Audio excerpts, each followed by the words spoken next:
И това са колите, които се продават на части. Това е Opel Astra на Иван, която е конфискувана от полицията, след като Иванчо е хапнал желирани бомбонки. Той не е знал, че в тях има дрога.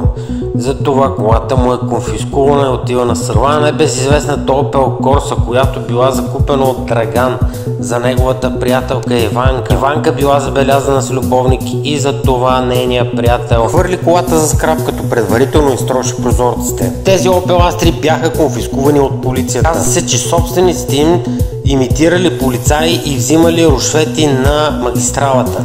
Тази Honda била спряна от движение заради тъмните й стъкла. Многократно собственик се правил на турбогазар. На полицията им писнало и накрая го спрали от движение. Даде колата за скрап. Това перфектно Peugeot отива за части, защото собственикът му го турбинирал така надолу турбината, че тя накрая взела да гръмна. Затова колата отива за части. Всичко друго по колата е перфектно и работи.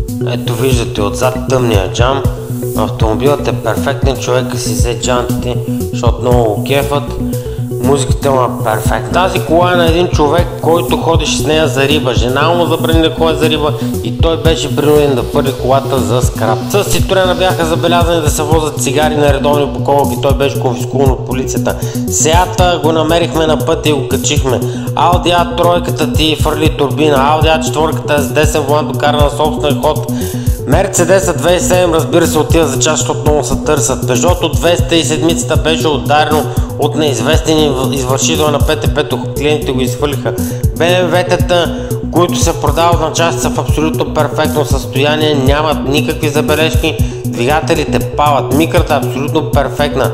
Тази микра също е абсолютно перфектна. Subaru Jisto е абсолютно перфектно. Това Subaru също е абсолютно перфектно. Ford липсва дюзи. Honda CR-V е ударена от лявата страна. Това BMW е абсолютно перфектно. Голфовете са 4, дизел, бензин 1.6, 1.4, абсолютно всички авточасти в Автоморга. Берлина са с гаранция.